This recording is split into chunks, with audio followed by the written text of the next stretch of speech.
जय हिंद दोस्तों, एक बार फिर से आपका डिफेंस एग्जाम बाईएस के में स्वागत है। आज हमारा है सरल लेखी का लेक्चर नंबर नेक्स्ट है, लेक्चर नंबर 5 हमारे से है। तो लेक्चर नंबर 5 हमारा है। अभी तक आपने हमारे लेक्चर को नहीं देखा हो तो हमने अभी तक 1D मोशन में लगभग 4 से 5 टॉपिक को कवर कर चुके हैं, जिससे हमारा है दूरी, विस्थापन, चाल, वेग, एक्सीलरेशन को हमने कवर कर लिया है। आज हम मेनली लेके चलेंगे आपको एक्सीलरेशन पे, जो हमारा क्वेश्चन डायरेक्शन के ऊपर जो क्वेश्चन था उस पर लेके चलेंगे। और अभी अब तक ने कल की क्लास को एक्सीलरेशन का कंप्लीट कॉन्सेप्ट को नहीं देखा हो तो आप जाके देख सकते हैं। आज हमारा उस पर क्वेश्चन है। उसके बाद हम देखेंगे गति के समीकरण के नियम कैसे बनते हैं, उनसे क्वेश्चन अगर टाइम रहे तो देखेंगे। तो सबसे पहले हम देखेंगे कल की क्लास में थोड़ी सी मिस्टेक हुई थी, उस क्लास पे मिस्टेक को थोड़ा सा देखते हैं। मिस्टेक क्या हुई थी, थोड़ी सी जनरली जिससे भूल हो जाती है मानवी, है ना, तो उसको देखते हैं। हमने आपको बताया था कल एक्सेस में जहाँ पे F0 होगा, F0 होने का मतलब है परिवर्तन क्या हो जाएगा, 0 हो जाएगा। इतना तो बताया था। तो आपका A भी 0 हो जाएगा। कल की क्लास में इसको नियत बता दिया गया था, लेकिन नियत नहीं होगा। क्या होगा, नियत नहीं होगा। होगा क्या, होगा 0। जो 0 आपका राइट है, डेल्टा भी राइट है, F0 राइट है। आपको बताया गया था ए क्या होता है, कॉन्स्टेंट होता है। V कभी 0 नहीं हो सकता, V हमेशा क्या रहेगा, नियत रहेगा। ये राइट है। तो आप लोग अगर कल की क्लास देखे होंगे तो ये मिस्टेक है, इस मिस्टेक को दूर कर लीजिएगा। अब हम देखते हैं आगे क्या होता है। क्वेश्चन डायरेक्शन पे जो क्वेश्चन पूछता है मेनली उस क्वेश्चन के बारे में आते हैं, ठीक ना। तो चलिए शुरू करते हैं। तो आपको जो क्लास में मिस्टेक था वो तो दूर करा दिया गया है। अब डायरेक्शन पे क्वेश्चन देखते हैं, ठीक। डायरेक्शन पे हमारा जो क्वेश्चन पूछता है, हम सीधे क्वेश्चन को ही बात आते हैं दिशा पे, ठीक। क्वेश्चन पूछता है, मान लेते हैं एक कार है, एक कार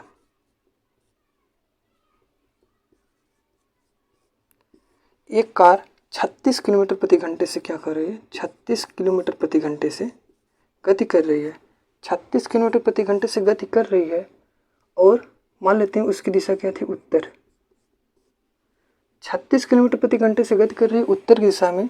10 सेकंड बाद, क्वेश्चन याद रखिए, 10 सेकंड बाद उसकी दिशा पूर्व हो जाती है और उसका वेग जो रहता है वो कितना रहता है, वो भी 36 किलोमीटर प्रति घंटे ही रहता है। कहने का मतलब है कोई कार है 36 किलोमीटर प्रति घंटे की उत्तर की दिशा में गति कर रहे थे, 10 सेकंड बाद वो क्या होती है, पूर्व की दिशा में मुड़ जाती है और उसका वेग 36 किलोमीटर रहता है, लेकिन 10 सेकंड के बाद उसकी कार मुड़ जाती है। अब हमें पता करना है, ये तो मुड़ रही है, ठीक है। अब हमें क्वेश्चन को लगाना है किस तरह से, इसको देखिएगा कि क्योंकि ये डायरेक्शन से क्वेश्चन है, ठीक ना। अब डायरेक्शन आपको पता होना चाहिए, डायरेक्शन कितनी होती है। तो डायरेक्शन होती है आपकी कितनी, 4, ईस्ट, वेस्ट, नॉर्थ, साउथ, है ना। अब क्वेश्चन में कार्य मेनली, क्वेश्चन को अगर नोट करना चाहे तो नोट कर लीजिए, क्योंकि क्वेश्चन मिटा रहे हैं हम, उसको आप सॉल्व करेंगे, ठीक ना। हाँ, अब डायरेक्शन देखिए बनता किस तरह से, चित्र किस तरह से बनेगा, ठीक। चित्र बनेगा, अब देखिएगा इसमें बोल रहा है उत्तर, नॉर्थ का मतलब होता है उत्तर। बोल रहा है कि एक कार 36 किलोमीटर प्रति घंटे की तरफ से उत्तर की तरफ जा रहा है, यही यहाँ से चल रहा था, ए बिंदु से बी बिंदु पे पहुंचा और इसकी डायरेक्शन है उत्तर की तरफ है, मतलब नॉर्थ की तरफ। बोल रहा है कि आपको उत्तर की तरफ तो है, फिर क्या 10 सेकंड बाद इसकी दिशा क्या हो जाती है, पूर्व हो जाती है, सी बिंदु पे हो जाती है। ईस्ट मतलब पूरब की तरफ हो जाती है, तब भी कितना रहता है, 36 किलोमीटर प्रति घंटे रहता है। तो बोल रहा है क्वेश्चन में, तो बताइए कि कार का त्वरण पूछिए, त्वरण बताइए, कार का त्वरण बताइए। अब त्वरण बताइएगा तो कार का क्या होगा। अब कार का त्वरण जो होगा ना, वो ये होगा, सबसे छोटा मार्ग होता है। अब सबसे छोटा मार्ग क्यों होता है, क्यों त्वरण ए नहीं हो सकता। सबसे छोटा मार्ग ये होता है क्योंकि एक्सीलरेशन हमेशा v से डेल्टा v का मतलब होता है वेग परिवर्तन, और वेग परिवर्तन हमेशा विस्थापन से होता है, याद रखिएगा। और विस्थापन कहता है हमेशा कि विस्थापन हम वहाँ होंगे जहाँ पे सबसे छोटा मार्ग होगा। तो विस्थापन सीधे सीधे बोलता है कि हम सबसे छोटे मार्ग पे चलेंगे, बड़े मार्ग पे हमें नहीं चलना है। तो विस्थापन का मेन मान लो छोटे मार्ग का है वेग से हमारा एक्सीलरेशन से, इसलिए सब इसको एक दूसरे के कंपोजिट है। अब अगर देख रहे हैं ये सदिश है, अब याद रखिएगा आपको बताया था जैसे मित्र रहेंगे उसी तरह से उनके मित्र भी बन जाएंगे। ये सदिश है, ये भी सदिश होंगे, ये भी सदिश होंगे, तीनों सदिश। इसमें दिशा, तीनों में दिशा। इसलिए जो त्वरण की जो क्वेश्चन पूछा गया तभी डायरेक्शन पे आया है। अगर ये सदिश ना होता तो डायरेक्शन पे क्वेश्चन ही नहीं बनता। तो सदिश है इसलिए डायरेक्शन पे क्वेश्चन बन रहा है। अब देखिएगा, आपको कल हमने बताया था कि पहले तो इसको चेंज करना है किलोमीटर प्रति घंटे को मीटर प्रति सेकंड में। किलोमीटर प्रति घंटे को किस में चेंज करना है? मीटर प्रति सेकंड में। इसको हमने चेंज करने का आप तरीका बताए थे। अगर अभी तक आपने उस लेक्चर को नहीं देखा, जाके एक्सेलरेशन के लेक्चर को देखिए, उसमें अच्छे से आपको एक्सप्लेन करके और क्वेश्चन करके भी वहाँ पे बताया गया, ठीक ना। तो हम चेंज करते हैं। चेंज करने के लिए क्या करते हैं? 36 गुणे 10 5/18 से क्या करते हैं? गुणा कर देते हैं। तो आपका 18 2 हो जाता है, तो 2 5 10। कहने का मतलब है, अब देखिएगा क्वेश्चन में टाइम लिख लीजिएगा। टी जो दिया है 10 सेकंड दिया है, ठीक ना। ठीक है, 10 सेकंड दिया है। या तो 36 किलोमीटर बोले या बोले हम 10 मीटर प्रति सेकंड, या 36 बोले या इसी को बोलते हैं 10 मीटर प्रति सेकंड, ठीक। अब यहाँ पे जो क्वेश्चन होता है इसका मतलब होता है डेल्टा वी, अंतर दोनों का है। दोनों का अंतर, जैसे बोलते हैं इलम्ब हो गया एकड़ हो गया, नहीं एकड़ हो गया इलम्ब हो गया आधार हो गया, तो 10 का स्क्वायर प्लस 10 का स्क्वायर। BC को लिया गया है और BA को लिया गया है, तो आपके दोनों का स्क्वायर करेंगे, आपका हो जाएगा 100। कितना हो जाएगा? 100 हो जाएगा? नहीं 100 नहीं होगा, 200 हो जाएगा। कितना हो जाएगा? 200, क्योंकि 100 तो यहाँ से आएगा, 100 हो जाएगा 200। तो इसको अगर हम लिख लेंगे, लिखना चाहेंगे तो 2 गुणे 100 भी लिख सकते हैं। अब रूट की चीज़ को बाहर निकालते हैं तो 100 को हो जाएगा बाहर के निकाल 10 हो जाएगा और ये हो जाएगा √2। कहने का मतलब है जो हमारा AC का मान जो आया है, AC का मान कितना है? 10√2। अब एक चीज़ देखिएगा, AC का मान आया है 10√2, इसको बोल सकते हैं डेल्टा V भी बोल सकते हैं। अब आपको एक्सीलरेशन का फार्मूला याद होना चाहिए। आपको डायरेक्शन में याद रखिएगा, डायरेक्शन में कभी एक्सीलरेशन में कभी V - U/T वाला फार्मूला नहीं लगेगा। फार्मूला होता तो है लेकिन इसका यूज नहीं हो सकता डायरेक्शन में। डायरेक्शन में जो फार्मूला होता है A बराबर होता है डेल्टा V/T, या इसको बोल सकते हैं डेल्टा T या T बोले। तो आप देख रहे हैं डेल्टा V का मतलब होता है चालू का अंतर क्या हो गया है? 10√2 आ गया है, तो हम यहाँ पे लिख लेते हैं 10√2 आ गया है। और T का मान कितना दिया है? 10 सेकंड दिया है, तो 10 रख लेंगे और इसको काटेंगे तो हमारा A का मान कितना आ जाएगा? √2। कितना आ जाएगा? A का मान कितना आ जाएगा? √2। यही होता है डायरेक्शन के क्वेश्चन का महत्व, क्योंकि डायरेक्शन के क्वेश्चन में आप जाएंगे ए वाला फार्मूला लगाने, आपको पता नहीं चलेगा अंतिम वेग कौन सा प्रारंभिक वेग कौन सा है, क्योंकि डायरेक्शन के क्वेश्चन में ये फार्मूला नहीं लगता है, डायरेक्शन के क्वेश्चन में ए वाला फार्मूला लगता है, ठीक ना। इंपॉर्टेंट है। कभी भी अगर देख ली, अभी भी डायरेक्शन के टाइप नंबर 1 है, उत्तर से पूर्व मतलब एंगल 90 बन रहा है, ये भी इंपॉर्टेंट है। जब उत्तर से पूर्व हो जाए या बोलते उत्तर से पश्चिम हो जाए तब जाके आपको एंगल ही बनेगा। इसको बोलते हैं पाइथागोरस प्रमेय बोलते हैं, या समकोण जब बनाए तो ए वाला लगाते हैं, हम कर्ण को निकालते हैं। कर्ण के निकालने के बाद हमारे डेल्टा भी हो जाता है, डेल्टा भी का मान हम सभी कड़ एक में रख देते हैं और टी हमें क्वेश्चन में दे रहा था तो हमारा हल सॉल्व हो जाता है। लेकिन डायरेक्शन का दूसरा जो टाइप का क्वेश्चन होता है, तो पहले टाइप का क्वेश्चन नोट कर लीजिएगा और दूसरे टाइप का क्वेश्चन देखते हैं, उसको देखते हैं, ठीक ना। वो भी डायरेक्शन से ही है, ठीक, उसको देखते हैं। वो तो और इजी है लेकिन थोड़ा सा समझ लीजिए इसमें और उसमें अंतर क्या है, ठीक ना। मान लेते हैं एक कार, मान लीजिए एक कार कितने चल रहे हैं? 10 से चल रहा है, 10 मीटर पर सेकंड से पूर्व की तरफ चल रहा है, ईस्ट की तरफ चल रहा है, मतलब इस तरफ चल रहा है, पूर्व की तरफ चल रहा है और 2 सेकंड बाद मुड़ के पश्चिम की तरफ हो जा रहा है। कितना? ईस्ट वेस्ट नॉर्थ, ईस्ट के बाद वेस्ट आता है, मतलब पूर्व की तरफ चल रहा था। मान लेते हैं हम चल रहे थे पहले पूर्व की तरफ, पूर्व की तरफ 10 मीटर पर सेकंड की वेग से चल रहे थे, 10 मीटर पर सेकंड की वेग से चल रहे थे पूर्व की तरफ, 10 मीटर पर सेकंड की वेग से चल रहे थे। 2 सेकंड के बाद हम तुरंत पश्चिम की तरफ चल दिए, 2 सेकंड बाद क्या किए? पश्चिम की तरफ किए और इसका विवेक भी 10 मीटर पर सेकंड है। कहने का मतलब है जब कोई व्यक्ति दो चीज़ों के बीच में तुरंत जाए और उसी डायरेक्शन में चला है, 10 मीटर पर सेकंड के वेग से जा रहा है और 10 मीटर पर सेकंड के वेग से आ रहा है, तो और टाइम लग रहा है 2 सेकंड। टाइम कितना लग रहा है? 2 सेकंड। तो इस तरह के डायरेक्शन को बोलते हैं। देखिए यहाँ पे एंगल नहीं 90 बन रहा है, और जब एंगल 90 बनेगा तो हम कौन सा लेंगे? डेल्टा भी यहाँ से निकालेंगे। इसमें एंगल 90 नहीं बन रहा है, इसको भी क्वेश्चन ए बराबर delta B upon delta T से ही करेंगे। अब इसको समझिएगा किस तरह से करेंगे, उसको अंतर समझिएगा, ठीक ना। अब देखिएगा यहाँ पे देख रहे हैं 10 मीटर पर सेकंड के, तो इसका मतलब होता है डेल्टा वी बराबर जो हो जाता है आपका 2v हो जाता है। और v का मतलब इस इन दोनों में से एक मान रख लेंगे, v का मान रखेंगे 2 × 10, तो हमारा कितना हो जाएगा 20। कितना हो जाएगा 20। और t का मान कितना दिया है हमें 2 सेकंड। और डेल्टा वी, और हमें निकल गया डेल्टा वी बराबर कितना निकला है 20। तो 20 बटे t का मान कितना निकला है 2, दोनों को काटेंगे कितना आ जाएगा 10 मीटर प्रति सेकंड स्क्वायर। ये आपका क्या हो जाएगा एक्सीलरेशन हो जाएगा। कितना एक्सीलरेशन होगा, जब हमारा पहले टाइप है एंगल का 90 बनेगा वो टाइप अलग हो जाएगा। दूसरा है जैसे ही गए उसी की दिशा को उसकी विपरीत दिशा में चले जाए तो हमारा डेल्टा वी अपन 2v हो जाता है। और v का मान मतलब 10 मीटर पर सेकंड से चल रहे हैं तो 10 मीटर पर सेकंड रखेंगे 2 × 10 तो 20 हो जाएगा। और यहाँ पे t का मान कितना दिया है क्वेश्चन में 2 सेकंड दिया है तो 2 सेकंड रख देंगे 2, और डेल्टा वी का मान कितना निकला है 20, दोनों को काटेंगे 10 मीटर पर सेकंड आ जाएगा। यही एक्सीलरेशन का मेन क्वेश्चन है। डायरेक्शन पे 2 टाइप हो गया है, और मेनली जो तो 2 टाइप होता है, एक जब रुका हुआ रहता है, रुका हुआ मतलब v का मान 0 हो जाएगा, ठीक ना। तो अब इतना समझ में आ गया होगा डायरेक्शन का 2 टाइप का। 4 टाइप के क्वेश्चन लगभग बनते हैं। टाइप क्या बोलते हैं, मतलब मेनली इसी पे क्वेश्चन पूछा जाता है, ठीक ना। अब इसके बाद हम देखेंगे एक्सीलरेशन क्या, न्यूटन की गति समीकरण देखेंगे ना, न्यूटन के गति विषयक समीकरण उसको देखिएगा, ठीक ना। और चैनल को सब्सक्राइब नहीं किया तो सब्सक्राइब कर लीजिएगा, ठीक ना। और बेल आइकन दबा के अपने दोस्तों के साथ जरूर क्लास शेयर करिएगा। और कैसी क्लास लग रही है आपको, क्लास में कौन सी क्वेरी आपकी दूर नहीं हो रही है या किस और टॉपिक पे हमें बात करना चाहिए उसको भी आप बताइएगा। तो आप, और यदि आप किसी भी डिफेंस के किसी भी लेवल की तैयारी कर रहे हैं, किसी भी कैटेगरी के कर रहे हैं, यूपी बोर्ड की तैयारी कर रहे हैं, तो यहाँ से क्वेश्चन पूछा गया है। और खासकर यहाँ से जो टॉपिक बताया जा रहा है, टाइप जो बताया जा रहा है, वो डिफेंस के लिए ही सबसे इम्पोर्टेंट है, ठीक ना। अब चलिएगा समीकरण में आते हैं। तो गति का समीकरण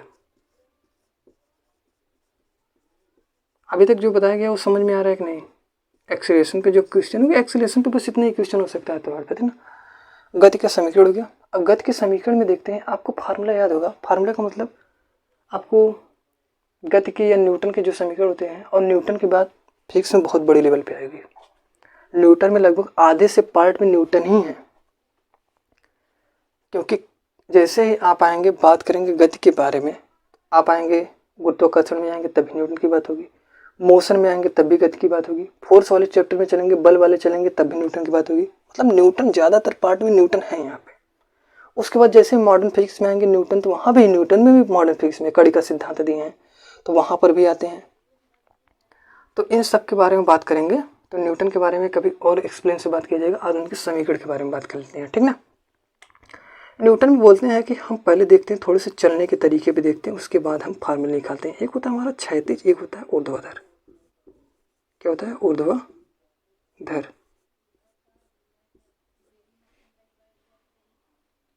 ऊर्ध्वाधर थोड़ा सा देख लीजिएगा हिंदी सही है कि नहीं, ठीक ना। अब बाकी नियम तो सही बताएंगे। नियम सही मतलब नियम आप समझ लीजिएगा, ऊर्ध्वाधर और क्षैतिज में अंदर समझ जाएगा। ऊर्ध्वाधर का मतलब होता है जैसे कि जो गाड़ी एकदम सीधे सरल रेखीय पथ पे चले। मान लीजिए आप मोटरसाइकिल चलाते हैं या कार चलाते हैं, जो आपके कार के चलाने की गति होती है, जो सड़क पे चलती है, उसको बोलते हैं क्षैतिज गति। और जो चीज़ उड़ता है, उड़ने का मतलब जैसे रॉकेट ऊपर की तरफ जाता है। रॉकेट तो ऐसे कभी रोड पे जाता नहीं, क्योंकि आपका रॉकेट क्यों रोड पे चलता है, ऐसा नहीं हो सकता, ठीक ना। देखते हैं आजकल मिशन बहुत ज़्यादा चल रहे हैं, जैसे चंद्रयान मिशन हो रहा है। तो रॉकेट को, जो हम सेटेलाइट को क्या करते हैं अंतरिक्ष में छोड़ते हैं, रॉकेट को सेटेलाइट को अंतरिक्ष में छोड़ने के लिए रॉकेट के साथ होती है। रॉकेट की जो गति होती है ऊपर की तरफ होती है। इसको ऊपर की तरफ जो गति होती है उसको बोलते हैं ऊर्ध्वाधर गति। और क्षैतिज गति का मतलब ऐसे घूमते टहलते चलते रहिए आप, इस वाली गति को बोलते हैं क्षैतिज गति। जैसे पुलिस चोर को दौड़ाती है, कौन सी गति होती है क्षैतिज, ना कि चोर कभी ऊपर उड़ जाता है, शक्तिमान नहीं बन जाएगा, ठीक ना। ऊर्ध्वाधर गति का मतलब जो रॉकेट होता है ऊर्ध्वाधर ऊपर की तरफ चलता है। इतना समझ में आ रहा है। क्षैतिज में भी क्या होता है, 2 चीज़ें होती हैं क्षैतिज में। अब देखिएगा अंतर समझिएगा, इसमें अंतर समझिएगा। होता है क्षैतिज में होता है कभी कभी हम गति की दिशा में बल लगाते हैं। यहाँ से इसको समझ लेंगे, उसके बाद आपको गति के समीकरण को समझना बहुत ईजी हो जाएगा।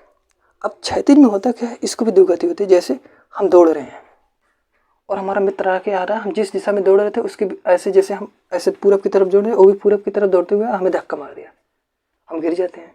क्योंकि जिस तरफ हम गति कर रहे हैं उसी तरफ हमारा मित्र भी की गति अगर हमको धक्का मार देता है तो हमारी गति क्या हो जाती है, बढ़ जाती है, गति बिगड़ जाती है। अगर हम बैलेंस नहीं बना पाए तो हम गिर जाते हैं, अगर बैलेंस बना लिए तो हम और तेजी से गति करने लगते हैं। इसको बोलते हैं गति की दिशा में, इसको क्या बोलेंगे, गति की दिशा। गति की दिशा में एक्सीलरेशन हमेशा पॉजिटिव होता है, चिन्ह को याद रखेगा। अब लेकिन दूसरी सिचुएशन भी हो सकती है। मान लेते हैं कोई दोस्त खचरा वाला दोस्त मिल गया, खचरा वाला दोस्त कहा कि हम तो इसको कभी हमेशा गति की दिशा में जाने ही नहीं देंगे, तुम तरक्की करोगे हम तुम्हारा पैर पकड़ के खींचेंगे। तो वो वाले दोस्त को देखोगे तो जैसे ही तुम थोड़ा सा आगे बढ़े तुम्हारा दोस्त आके तुमसे टकरा गया। तो इस वाले को बोलते हैं गति की विपरीत दिशा में, मतलब तुम गति कर रहे हो पूरब की तरफ, ऐसे गति कर रहे थे तुम्हारा दोस्त आकर टकरा गया ऐसे। इस वाली गति को बोलते हैं, मतलब तुम जा रहे थे पूरब की तरफ और पश्चिम की तरफ आकर टक्कर हो रहा है। जैसे क्या होता है गाड़ी के रूप में, देखिए गाड़ी आपकी पूरब की तरफ चल रही है, आप पश्चिम की तरफ से रोक रहे हैं, मतलब गाड़ी को रोक रहे हैं, मतलब उसका एक्सीलरेशन कम हो रहा है, तो इसको बोलते हैं निगेटिव।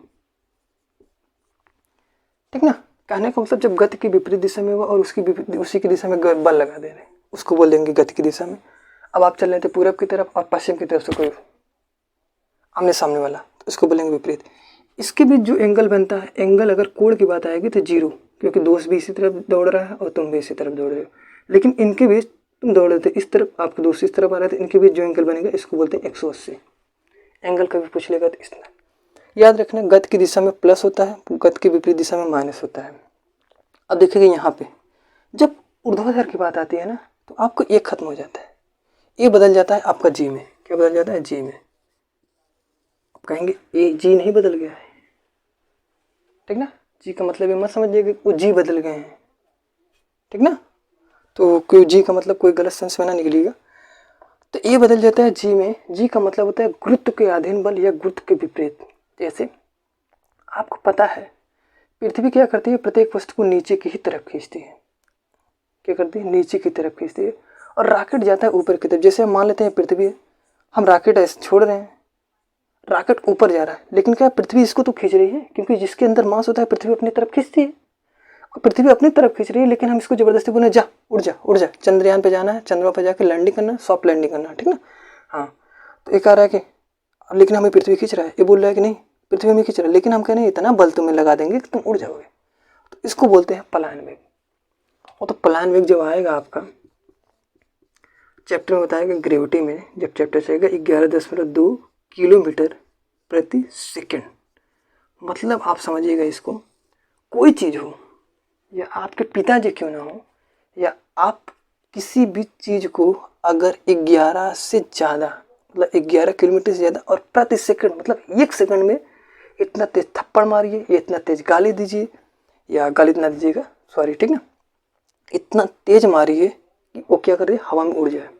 और जैसे ही अगर 11 किलोमीटर से ज़्यादा से थप्पड़ मार दिए 1 सेकंड में, हवा में उड़ गया, तो जान लीजिए आपका दोस्त हो कोई भी हो वो हमेशा के लिए उड़ गया, पृथ्वी आ ही नहीं सकता। क्योंकि जो पलायन वेग दिया जाता है रॉकेट को उड़ने के लिए, हमेशा 1 सेकंड में 11 किलोमीटर प्रति सेकंड का इतना थ्रस्ट दिया जाता है, मतलब इतना बल। और न्यूटन के कौन से नियम पे कार्य करता है, तीसरे नियम पे, ये भी बताया जाएगा। तो पलायन वेग से कहने का मतलब है पृथ्वी मान लेते हैं ऐसे है और रॉकेट ऐसे ऊपर जाना चाह रहा है, और रॉकेट जब नीचे बल लगाएगा तो विपरीत, मतलब जब विपरीत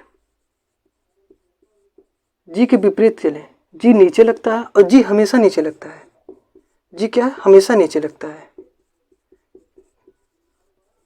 आप देखते हैं न्यूटन के ऊपर यही तो सेब गिरा था, इसीलिए बोलते हैं गुरुत्वाकर्षण प्रत्येक वस्तु को अपनी तरफ खींचती है। जैसे है ऐसे हम देखते हैं, मान लेते हैं मार्कर है हमारा, ऐसे छोड़े ऐसे नीचे गिर गया, कभी ऐसे हो जाए कि मार्कर को ऐसे छोड़े नीचे ही ना गिरे, ऊपर ही रहने लगे, ये ऊपर उड़ने लगे, तो जी बोलेंगे उस दिन ऊपर। लेकिन ऐसा संभव नहीं है, जी हमेशा नीचे लगता है, और नीचे लग रहा है हम बोल रहे हैं रॉकेट को ऊपर जा बाबू, तो नीचे विपरीत जा रहे हैं तो माइनस जी हो जाता है। जैसे विपरीत गए माइनस, अगर उसकी दिशा में जा रहे हैं, दिशा का मतलब जैसे जी भी नीचे लग रहा है और हम इसी वस्तु को भी नीचे छोड़ रहे हैं, तो दोनों के क्या हो जाए, प्लस में हो जाएगा। तो जी नीचे लग रहा है तो इसको बोलेंगे प्लस जी। ये चिन्ह समझ में आ रहा है, क्योंकि चिन्ह का बहुत इंपॉर्टेंट। जब इसको जाएंगे तो इसका एंगल हो जाएगा 180, इसके बीच एंगल क्या हो जाता है 0। जब किसी की दिशा में बल लगता है तो एंगल 0 होता है, उसके विपरीत दिशा में लगता है तो एंगल क्या हो जाता है 180। ये समझ में आ रहा है, क्षैतिज और ऊर्ध्वाधर समझ में आ रहा है। इसके बाद आएगा इसी का इम्पोर्टेंस, 3 फार्मूला यहाँ से, 3 यहाँ से, 3 यहाँ से, 3 यहाँ से, टोटल कितने हो जाएंगे 12 फार्मूले निकलेंगे। और उसके बाद एक स्पेशल इक्वेशन निकलेगा वो अलग से 13। लेकिन आपको बस केवल इतना रखना है, चिन्ह को याद रखना है, प्लस माइनस चिन्ह को याद रखेंगे, फार्मूले एक को याद रखना है, केवल 3 याद रहे, बाकी सब में बना लेंगे, ठीक ना। अब चलते हैं आपको फार्मूला बनाने की तैयारी में बताते हैं। इसको नोट करिएगा, उसको थोड़ा सा देखिएगा रिवीजन, ठीक ना।